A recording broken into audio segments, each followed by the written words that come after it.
Oh, community. Community. Community is... What's it mean to have community? I don't even know. Community is such a hard word now. It needs to be a place where people don't have to wear a mask, don't have to pretend. There's a place where you experience life with one another and know your existence. Man, it is hard to define, isn't it? We need community. If you're not known, you cannot be loved. But we're definitely coming at this from different places. Well, I'm Daniel Powell, and you're listening to the Grounded Presence Podcast, where we're exploring a deeply rooted existence. And I've got a conversation for you today, one that's been on my shelf of interviews for a few months now.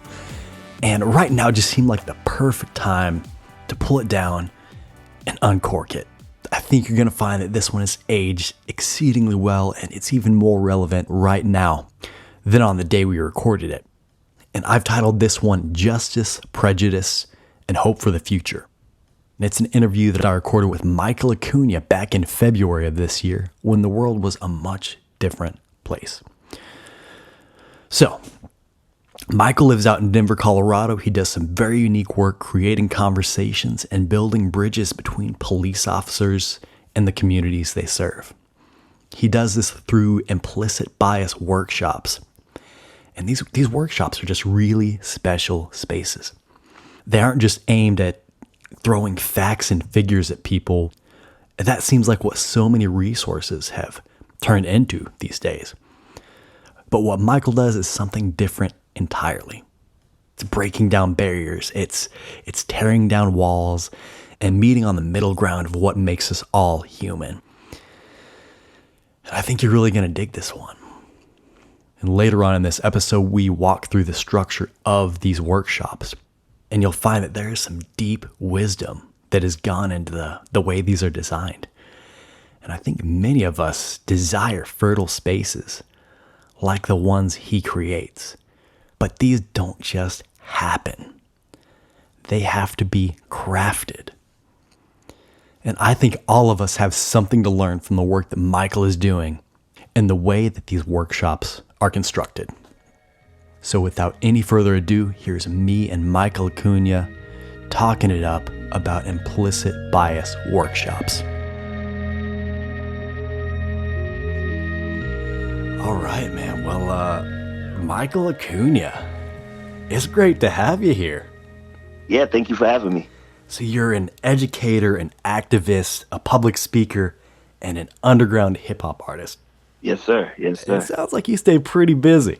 I do. I stay pretty busy. I'm passionate about everything that I do, so it's a good busy. That's awesome. That sounds like a great place to be. So your given name's Michael Acuña, but you also go by the artist names Acuña Black and Il7. Yes. Those are my artist names when I'm doing spoken word or music, for sure. And you got a lot of platforms that you're doing your work on, but it seems like the foundation of everything you do is really based in engaging people on a deeper level that is personally challenging. Yes. I really believe like dialogue and conversation and like personal engagements, it gets people outside of the ideas of one another. So I that's how I approach my art and my activism is to really build out like platforms where people can personally engage with one another, have real conversations and dialogues. Dude, that's good, and that's so important because, as a society, we just get so like wrapped up in the ideas of things that we forget to go out and have the experiences and learn things that way. Exactly. And I feel like, that's where some of the most important things are learned or in those real life experiences. It gets out of the theory and it gets into like the actuality of what people are and who people are. So before we get into like the meat of this implicit bias training that you do, which is what I'm really excited to talk to you about today, just kind of run down the list of your other work. So you focus mainly on working with youth, it seems like. Is that true? It's been a mixture, actually. I started out working with mainly youth, but as of recent, I've worked with college students. I've worked with community members, adults, in creating like creative conversations. So, some of the workshops that I've been doing as of recent have been building out conversations between adults and their kids to better the relationships. And most of the adults that I'm working with right now are in transition out of the prison system. So that's been one of the things that I've been doing, engaging adults. And then college students and young people, it's been more on an artistic or like even speaking level, workshop level. I've been doing work with young people as well. And so you're the big things you do are you work with Youth on Record, and that's teaching youth about recording, music production, then also some like social and civics lessons on the side. Yes. That's cool. I've been working with Youth on Record for a while. And then Tribal Zyphers, you were talking about right before we hit record here. And that's teaching youth about the indigenous roots of hip hop. Yes. And that was started with David Lee and Francisco Garcia. He's a muralist and painter, and David Lee is a producer. So all three of us started the idea of Tribal Zyphers. I've heard you talk elsewhere just about the not even the indigenous roots of it, but just the roots of it in New York. And man, it just sounds like it's got such a cool history that I never knew. Yeah. And one of the things I like to focus on is the struggle of what hip hop, how it came into existence, in New York, it coming from like in the 70s with all the, the housing and everything being kind of in rubble in New York during that time. Hip hop was kind of birthed out of that. So, it's definitely a voice for the oppressed, and it's definitely a voice for those who have nothing. And I think that's the beauty of hip hop is just its ingenuity outside of, its musicality, but its ingenuity of being able to create things out of old and making them new. I think that's where most of the best music comes from, like out of people that have very little. So yes, agreed. Once bands arrive, then they gotta make another record. They're not trying to make another record. Yeah, that's real. So what I'm really excited to talk to you about today is the activism work that you do with these implicit bias trainings. And so you do those for the Office of the Independent Monitor, which is a civilian oversight organization for the Denver police. Yes. Working with Office of the Independent Monitor, I was doing the outreach, youth outreach project.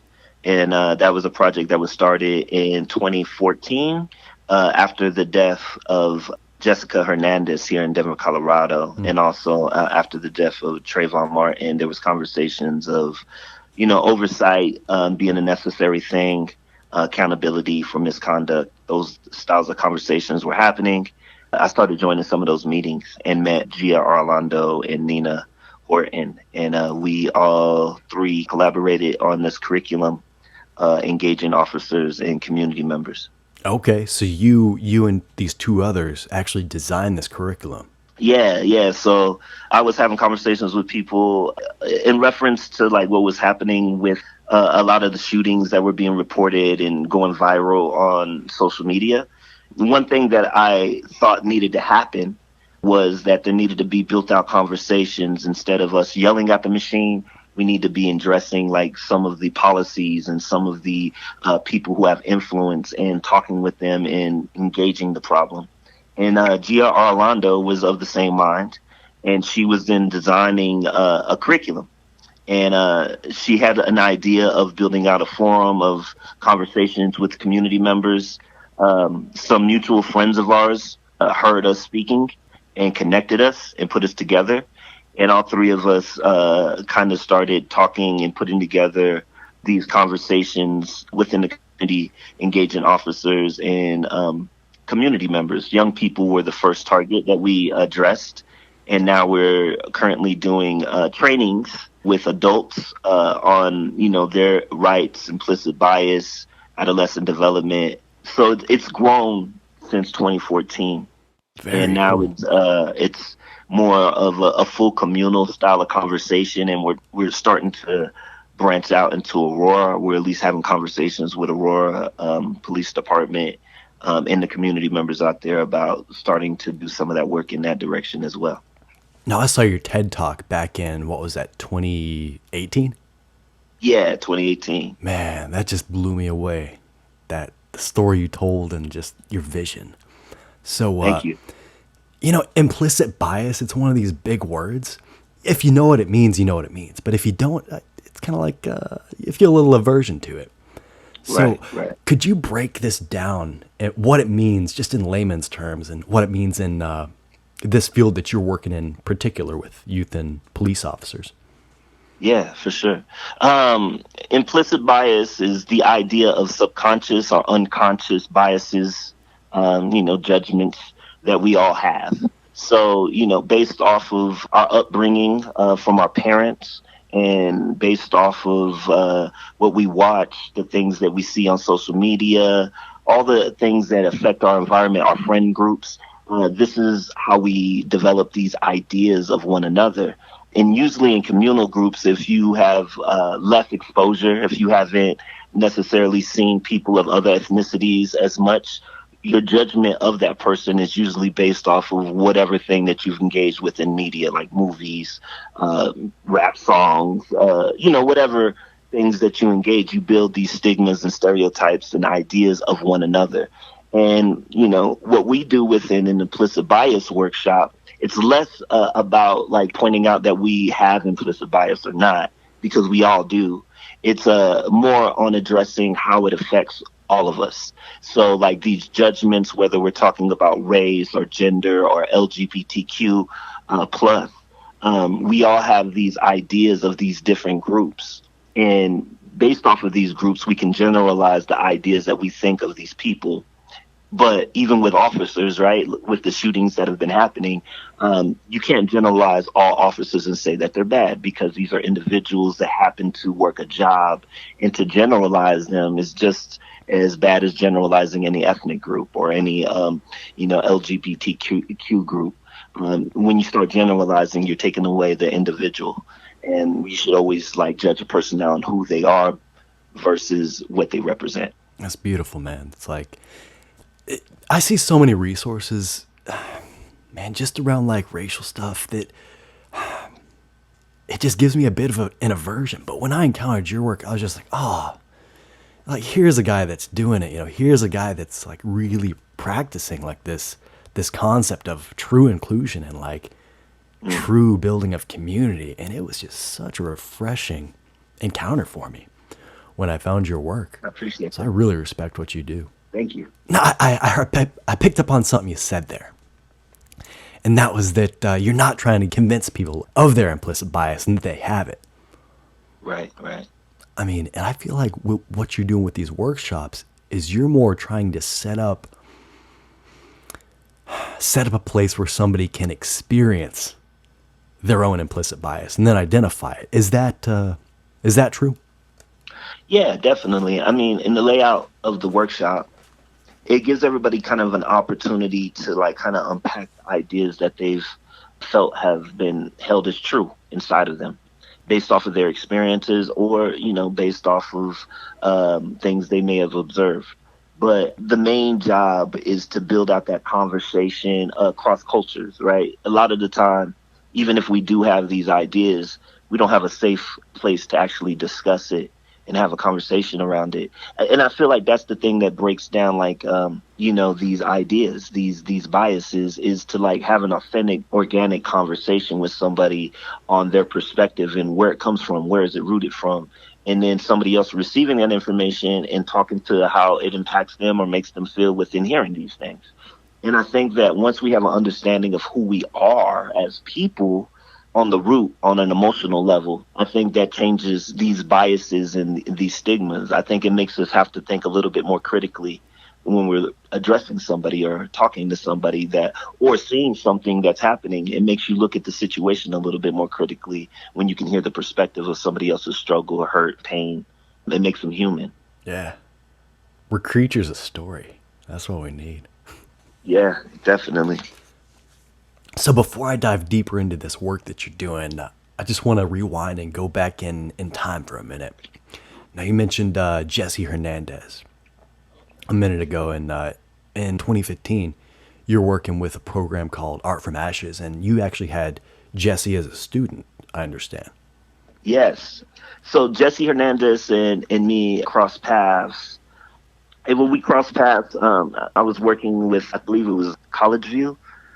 She was one of the young people that was in the program, and very shy, kind of kept to herself, but very creative, brilliant writer, has some great insights, and we connected. We connected. It wasn't like a deep connection, meaning that like we kept in contact with one another, but when you're in classes with students on any level, like you're going to connect with them just because you're creating with them, and a lot of the time you're allowing them spaces to be open. So we had some authentic conversations within that, and I feel like with young people, they're so complex just because they're going through changes, and then within that, they're trying to find themselves and figure out themselves. So when I ran across a very sweet, very cool, very chill style of person, and just like any other teenager, she got herself into a bad situation, and because of that, was killed.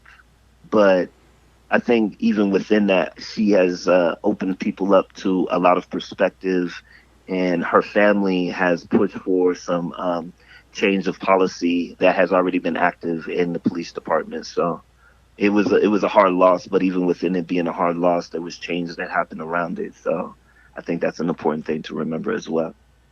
I've definitely read the news accounts of her, her death. Yeah. But I would love hearing it from your perspective and how those events unfolded.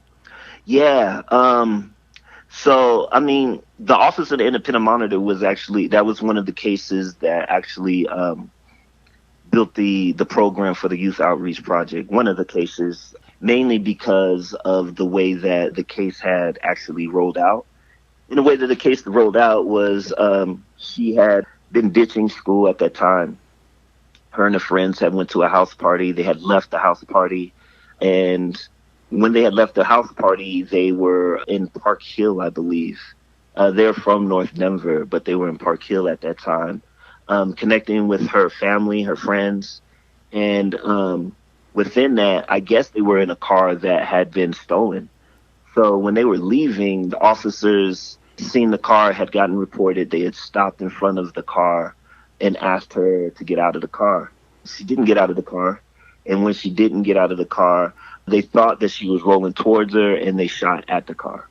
And then the whole thing that ends up going into the case and the investigation around it is, for one, adolescent development. The police were aware that she was a teenager. The other thing that plays into the case is shooting at a moving car. I know a lot of people, and I think this is an interesting thing because so much of the time we think about movies, right? Like when we watch movies, we see cops and we see them shooting at moving cars and things exploding. But that's not actually a police procedure. They're not actually allowed to shoot at moving cars or chase cars. And that's a whole nother thing that ended up being implemented because of a case like this. Is like Denver police officers aren't allowed to high-speed chase down highways and chase people in pursuit.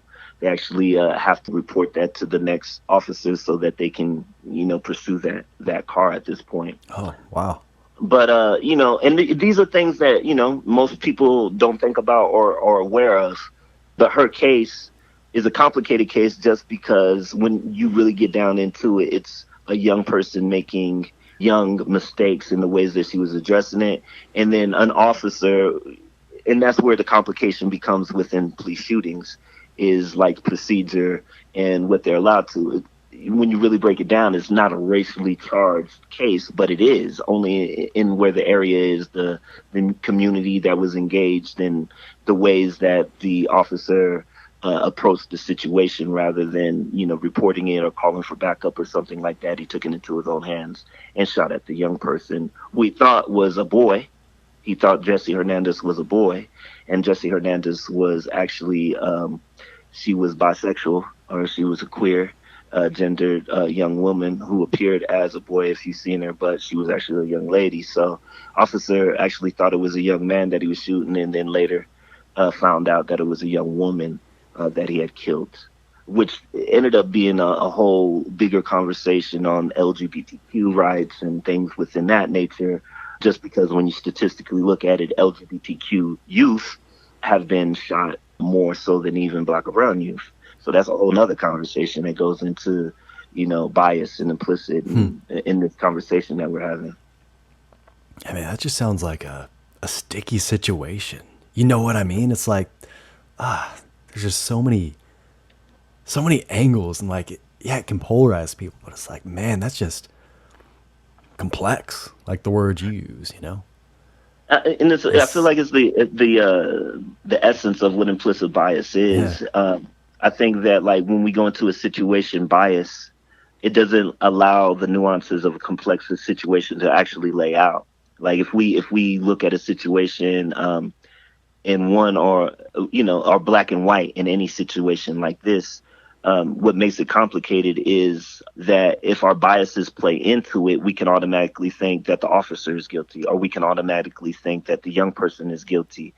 And then when you get into the thick of any situation, even though it may look like it's racially charged, and sometimes it is racially charged within the environment, the community, and the ways that they're being handled, right?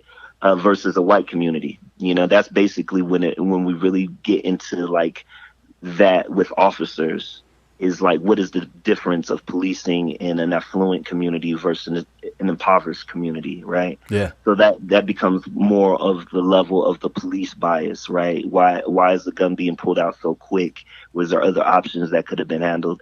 And now, with officers having cameras on their uniforms, that's where the Office of the Independent Monitor comes in, is they're actually investigating the camera angles. There's a group of attorneys who actually go and investigate these different cases. And within that, they give recommendations to internal affairs on how they should handle the situation.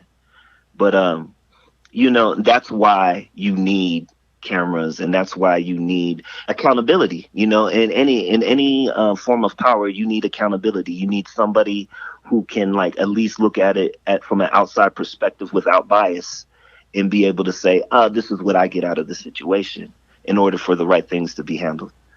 Well, I'm glad you're doing all that work, and you're working with the Office of the Independent Monitor, because that just, for the world we're living in right now, that's some important stuff to implement, just to be able to even, like, talk about the conversation more intelligently. You know what I mean?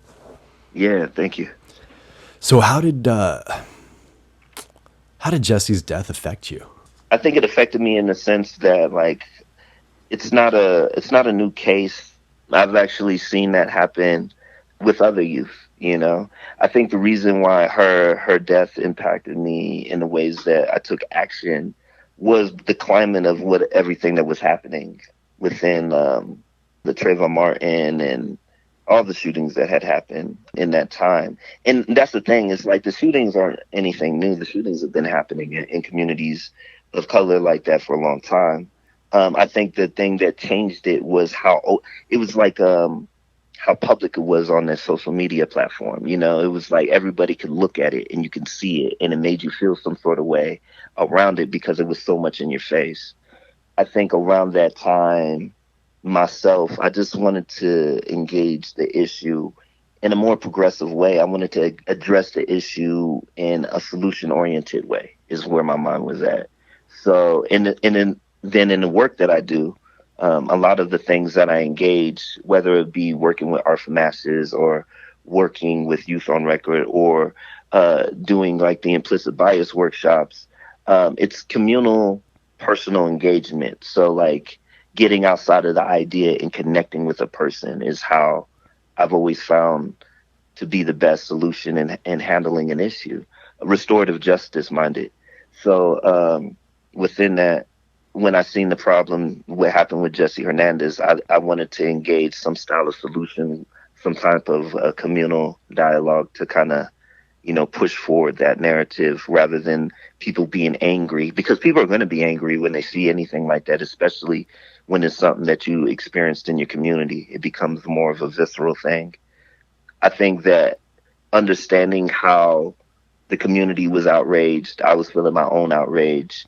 I wanted to find a way to address the situation in a more of a progressive, solution-oriented way. So connecting with Gia and Nina and them thinking of forums and me being able to facilitate in the ways that I do. I thought it was a great idea, so I joined in with them on like putting together that idea. Man, I think you're way down that road of progressive. You know, you're like on the other end. There's a visionary, and I think that's where you're standing. Thank you, man. Blazing some new frontier. So here you are now doing these implicit bias trainings. You're getting youth and police officers in the same room, and like the youth are fearful of the police officers, and the officers judge the youth, and you're trying to create a new level of connection. And I guess you've said that you're hoping that each group is going to walk away from this experience like treating the other not as an idea, but as an actual person. Right. So how long does one of these trainings last? So when we usually connect with a school and we do a forum, it usually lasts for 7 hours, 7 to 8 hours. Wow. So, yeah, you got some time to break people down and blaze some new ground, huh? yeah. So it's a deep layout. And you know, the way that it works out is we do trainings with the officers during the day on adolescent development. We recently started doing trainings with them on emotional intelligence. We're starting to introduce a curriculum portion where it talks about the new Islam, like the complexities of the Muslim religion. And that's actually taught by a few community members from Muslim community and from the Jewish community. And I think that's a genius thing just because it just shows how complex those relationships are even. And then from the youth standpoint, the trainings that we do with them during the day usually deals with know your rights training. So we have a group of attorneys that we work with called Lyric, which is Learn Your Rights in Colorado. It's an organization that was started by Hannah Prof in Denver, Colorado. And what these attorneys do is they teach young people their rights. And then within that, they also give them cards that actually have a breakdown on how they should handle the situation. It says give them 5. And what the give them 5 is a breakdown on like, you know, they have the right to remain silent. It talks about that they have to have a parent present if they're under the age of 18. Talks about get an attorney before talking to an officer, just because when you waive your rights, you start talking without an attorney present, you're telling on yourself. And you should always have an attorney representing you. So it talks about the complexities of what it is to address like the school to prison pipeline. And then after that, we do an implicit bias workshop. And that's something that I facilitate. And I facilitate that by myself, but also with Nina Horton. She partners with me. And also Juan, who is an implicit bias trainer over there. So within implicit bias workshops, we're really getting kids to think about where their biases are as well as officers.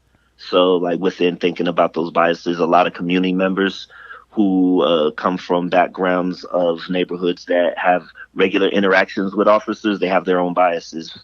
And those relationships are more complex in those neighborhoods just because the relationships are complex between officers and community members. So, you know, getting kids to think about where their biases are towards officers, how biases impact them as young people and as people of color. We get them to think about all these different things and then build that into a conversation where the officers and the young people are actually having a conversation with each other. So within that takes usually 8 hours to go through the whole process. So the 8 hours, that starts with some trainings, and then it goes into the opening session of the implicit bias workshop. Exactly. Okay. And then from that, we build that into like a communal conversation with everybody included. So yeah, it sounds like the workshop parts of this are broken down into like 5 parts. You got the opening session is youth and officers together. And then you have youth and officer workshops, which are separate. Right. And then they eat together. Yeah. And then there's little subcircles for youth and officers where they kind of have some crosstalk, right? Exactly. So, and then there's a closing session. Yeah, and then there's a closing session. So the closing session kind of has them share out things that they've discovered about one another and ways that they can better the community within having conversations, officers and young people figuring out ways to communicate with each other outside of like just school or, an engaging situation where an officer may be checking for somebody. So like is to like really address that like there is a lack of communication in the community between these two groups, and how do you build that communication, and how do you build those relationships between officers and young people.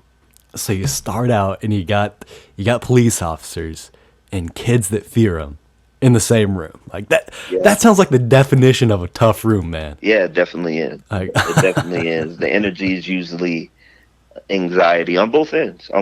I think anxiety from the officers because they have their own ideas on what they think kids think of them, and then kids have their own ideas of what officers think of them.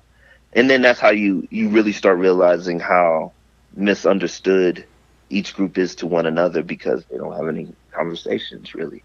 So you understand where these ideas really come from and how easily it is to gravitate towards them because there's no conversations being had. There's no real dialogue being had. So if there's one word that describes the energy in the room before everything gets started, anxiety. Yes, definitely anxiety. So you go into this opening session, and I understand you do some stuff to kind of get people in their body. You do some breathing exercises. You read some poetry. Tell me about that opening session. Sure. So with the opening session, we usually do like mindfulness breathing. It's something that like Thich Nhat Hanh, he used to utilize this. Thich Nhat Hanh is a Buddhist monk who Martin Luther King utilized as an advisor for some of the things that he was organizing during the 60s. And Thich Nhat Hanh from that point became a person who did mindfulness workshops with officers, but also communal members, and he utilized a lot of Buddhist techniques to address his activism.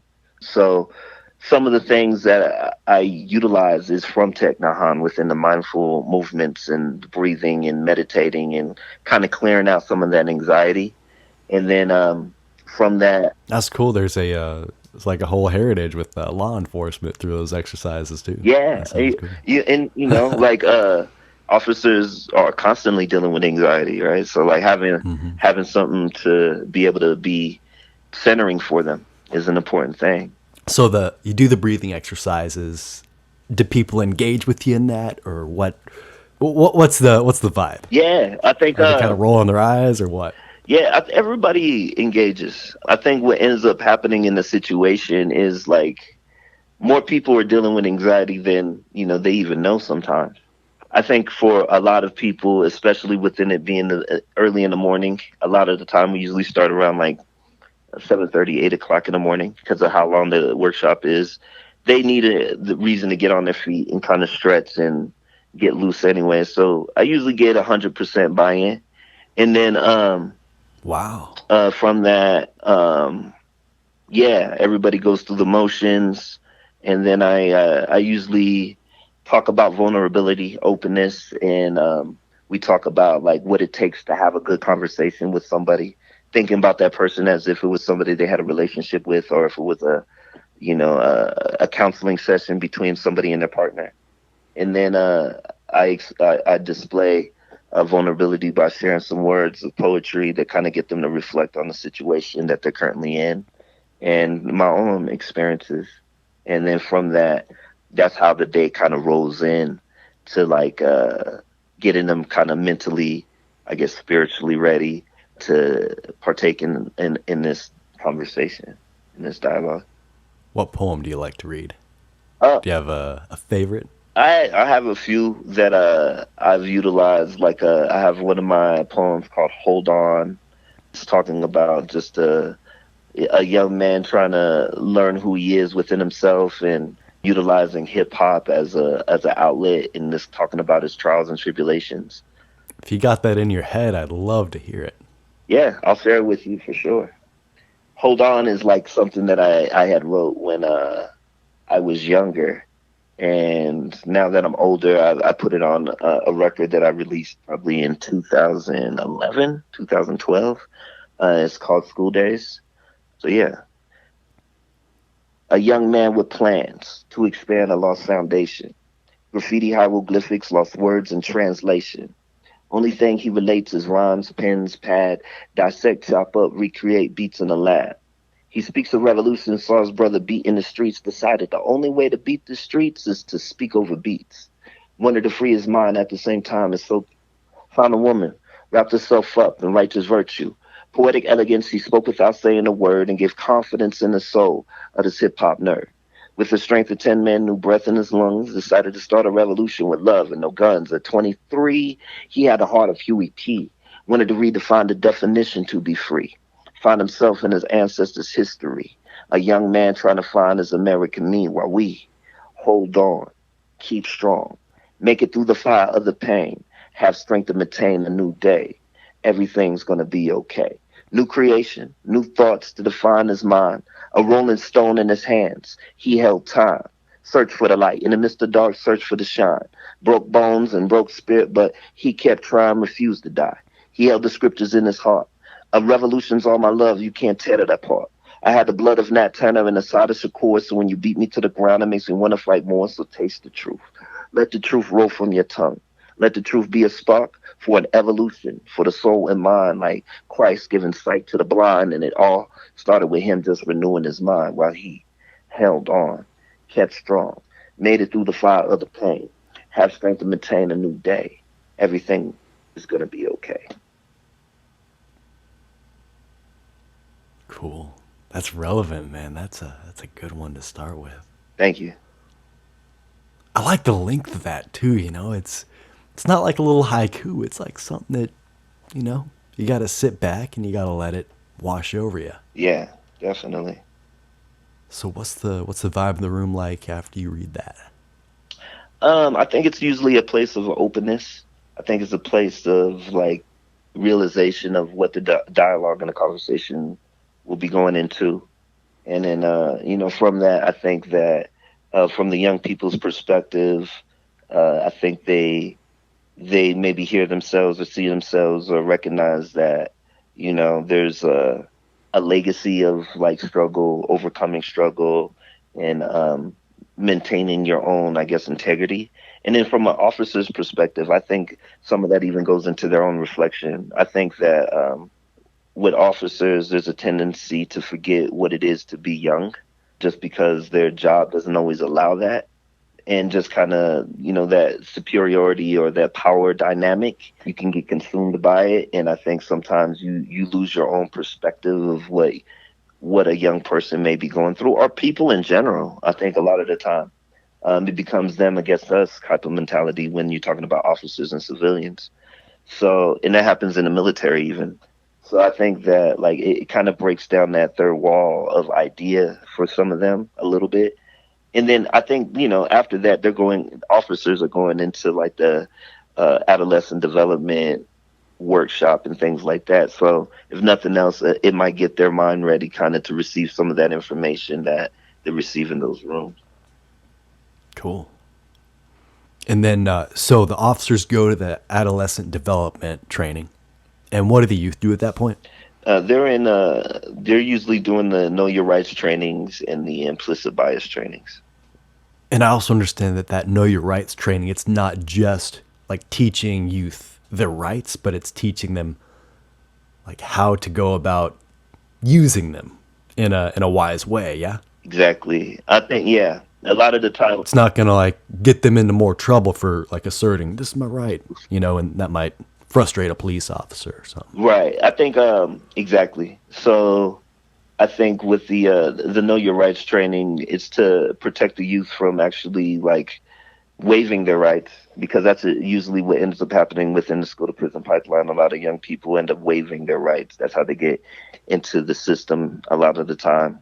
And also it gives them a little bit of confidence and a little bit more security, knowing that they know what an officer can and can't do in their engagement, and then within that they know what their rights are within that. So for the young person, I think maybe it even calms them down a little bit more in that approach, just because they feel like they have a little bit more to stand on.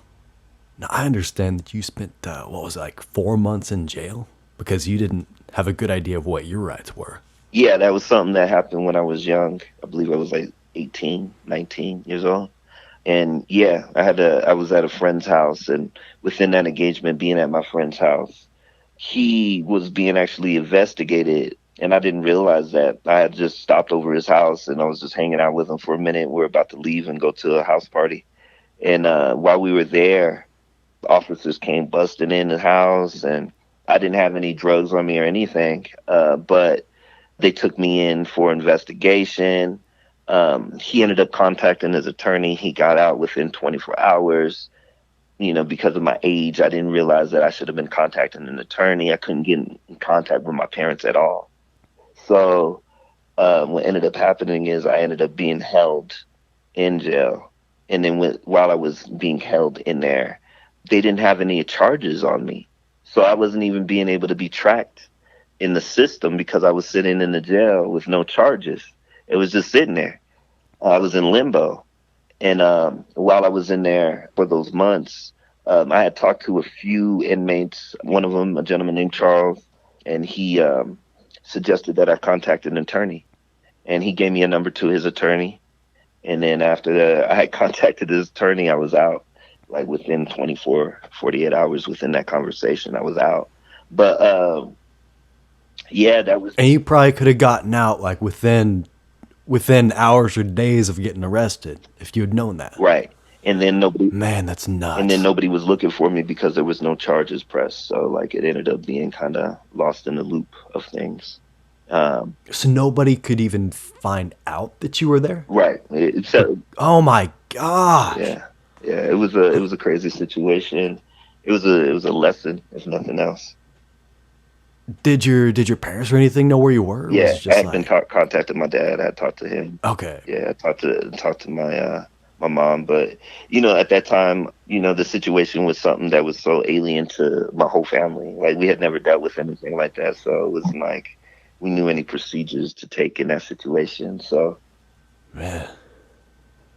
Yeah, that's important stuff to know. Yeah, definitely. And, it's one of the things that inspires me to do what I do now, just because there's more people who are like out there who are ignorant to the facts of how the system works and how that whole situation should work.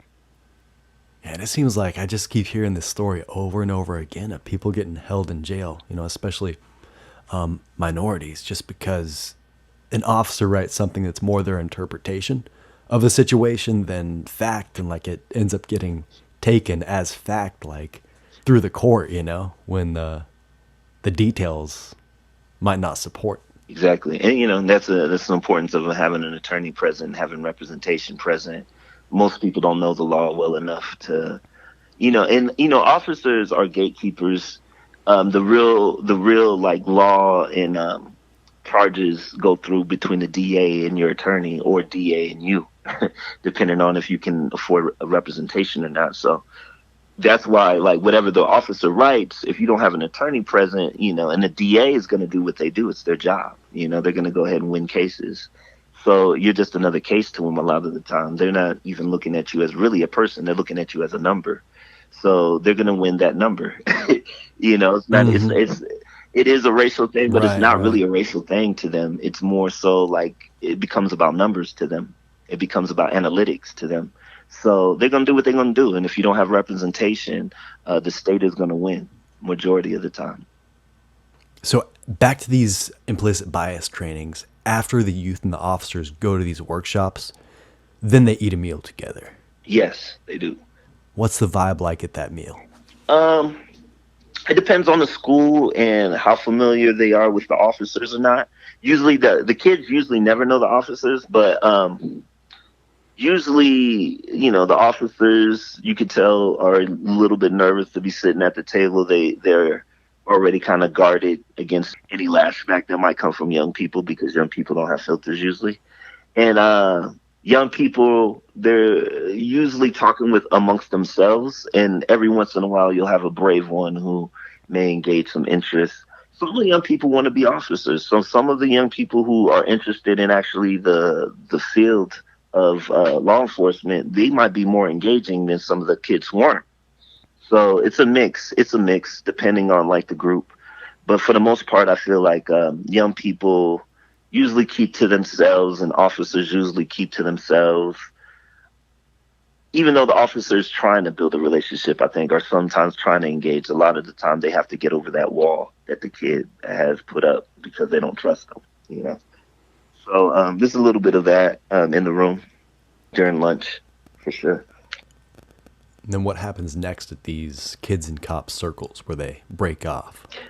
From that, they usually end up going into group discussions. So within those group discussions, usually facilitated by community members, they're starting to build out a dialogue of experiences, like some experiences that an officer has had on duty, and some experiences that a young person may have observed from family members or community members, or them themselves may have had an experience with an officer.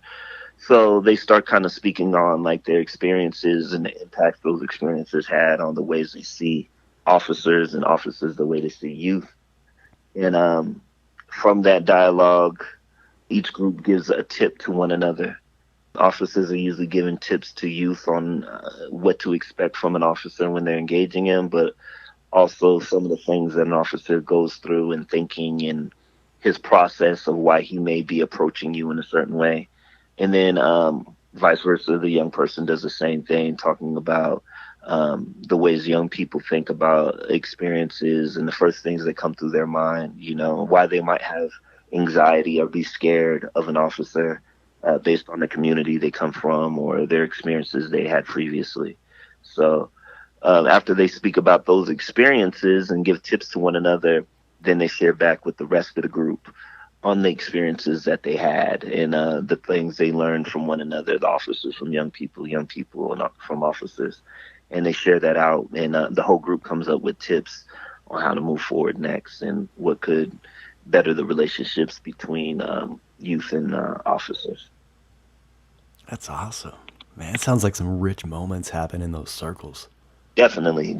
I think there's a lot of epiphanies that happen, a lot of realizations that happen with young people and officers in those rooms. Now, what's the richest moment you've experienced just around this implicit bias training? What's been the best moment for you? I think it's been, it's a lot of we've done so many of them as of recent. It's been so many different moments. I think the moment that I can probably reach back to, it would be probably the early moments, the first moments of doing it. And I think that was probably when the most realization for me personally on how impactful this work was is when we were working with the Bridge Center. One of the officers had vocalized on how much he had been feeling from all the news that was coming out around officers and the ways that they were depicted in the news. And then a young man got a newspaper, pulled it out, and he pointed out how much, Black and brown people were depicted as the criminal in the news and how that impacted him as a young man. And the officer really receiving that. And he was like, wow, I never even thought about it like that. And I think that's more so what these conversations are all about. It's less about pointing the finger, and it's coming up with a point, a realization of people are going through different things outside of yourself. How are they impacted? And in those engagements, how can we better those engagements within the ways that we communicate with one another, empathizing with another person's experience? And I think that's what keeps me doing this style of work is you realize that most people are scared to have these styles of conversations. And if you don't design a platform for them to engage it, it may never happen. Yeah.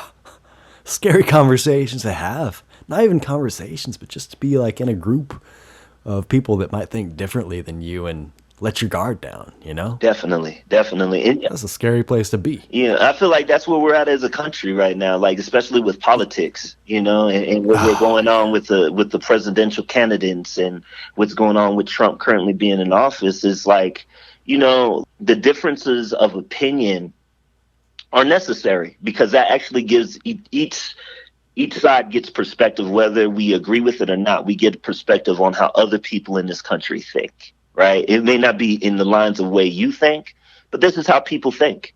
And I think that you don't have to accept it, but I think there has to be a middle ground of understanding each other's perspectives and why there may be fear in different areas.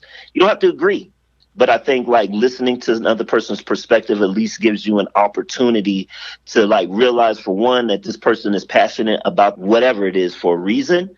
And then from that, also understand it doesn't have to be your truth, but you can at least accept that person for who they are, and then address it in the ways that feels comfortable to you. And I think it's a complicated situation, because it's going to be a reality that we deal with forever, probably, for at least our lifetimes. But I think like the understanding of a person's perspective is how we like humanize the person, instead of thinking of them as an idea or a monster. And I think a lot of the time we make each other monsters in our minds. Mm-hmm. Man, I just love the nuance that you bring to this conversation. I said it before, but I'm going to say it again. It's just refreshing. I appreciate that. Thank you, man. I really appreciate you reaching out and having a conversation with me, and being interested in the work that's happening. And it sounds like you put so much of yourself into these trainings. Like, it just requires a lot of depth and a lot of emotional bandwidth, I would imagine. I'm just curious, do you get totally beat after one of these trainings? 'Cause I'm like, 8 hours. That's a marathon. Yeah, definitely. It was for a while, man. Like when so as of recent, we've pulled back on trainings, and we've been doing more consulting with other cities. So we've been doing a little traveling consulting. But when we first were going, we would do like 2 to 3 workshops a month, and that was draining. Just because it's all energy, and then it's almost like being like a counselor. Like you're constantly taking on different trauma and different experiences and hardships. So like after a while, I think and then we we're still pursuing the work and still doing it, but it's been 5 years now. It's been 5 years now. So, awesome. So like doing it 5 years, we're all in a different place in the work. Uh-huh. But like it definitely was exhausting in like kind of the thicker parts. There was a lot happening during that time as well. There was a lot of communal pushback.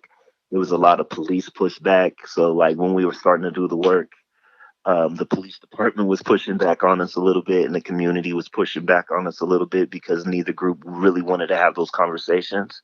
It was it was strange. It was definitely a lot of stress that came within it. And now being on the other side of it, and now starting to see little things that are starting to change. Not even major things, but little things that are starting to change, like whether it be policy wise or even communal wise. It's amazing to watch. But it took a lot. Cool. It took a lot to get to that point, for sure. So I mean, that's work that you got to be fresh for. Yeah. Like, how did you stay recuperated when you were in the thick of it? I'm big into Tai Chi. I'm big into meditation and working out. So I think a lot of self-care, kind of checking in, and I have my own rituals and practices that I do. So like kind of replenishing myself. Music, art definitely is something that's a release for me. I think that's why some of my art is kind of just so topic wise on things that are happening societally, but like also, I get personal in my music, so it's a release. So it's its own source of therapy in a way.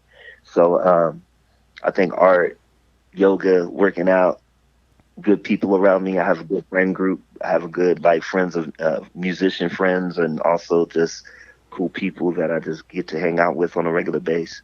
All those things kind of keep me replenished and keep me pushing forward.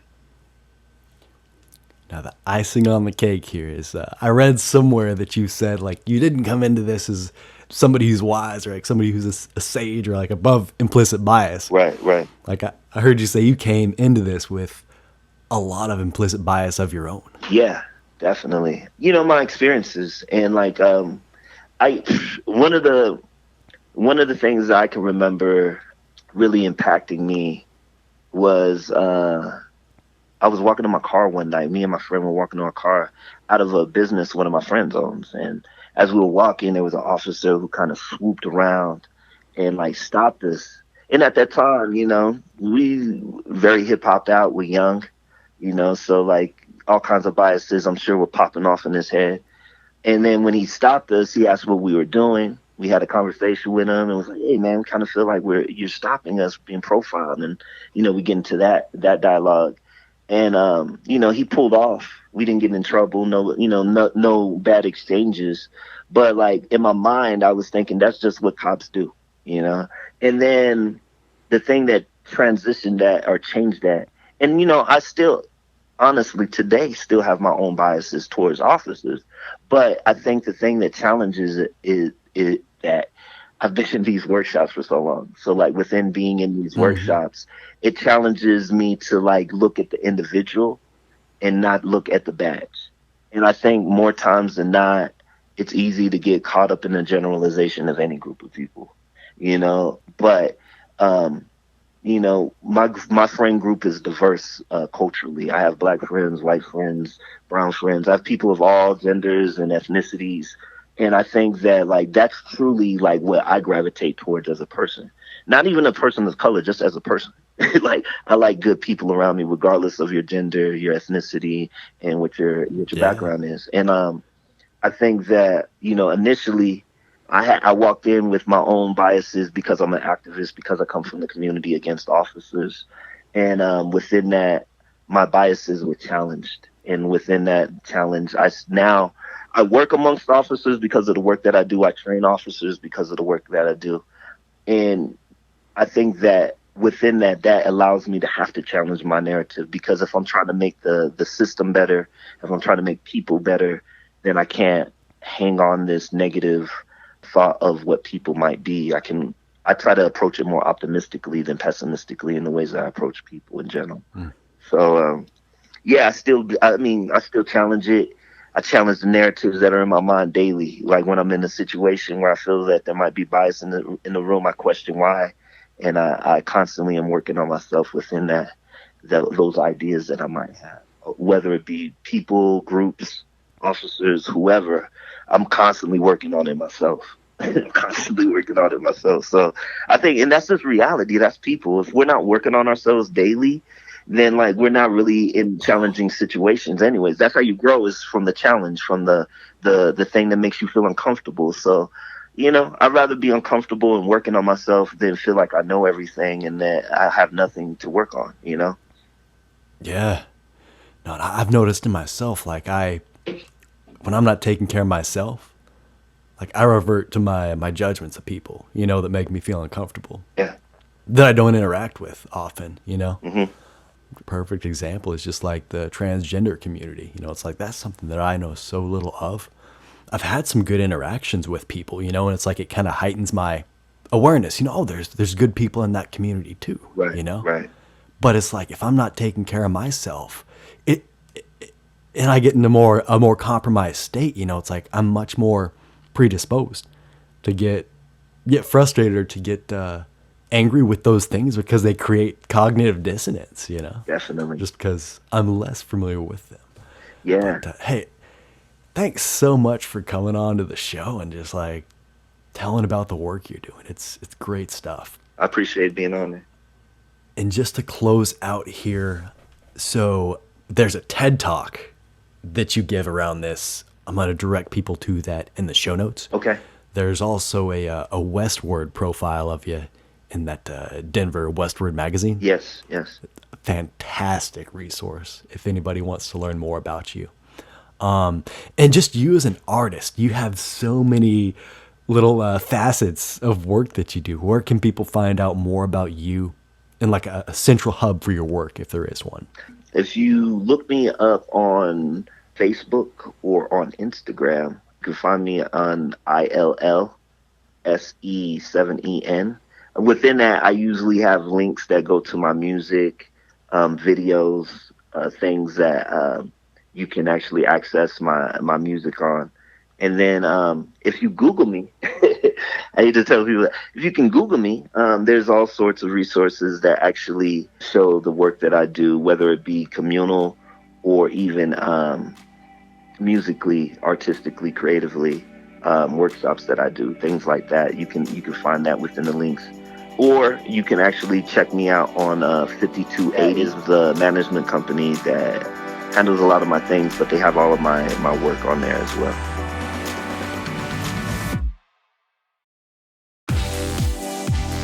That, my friends, is Michael Acuña.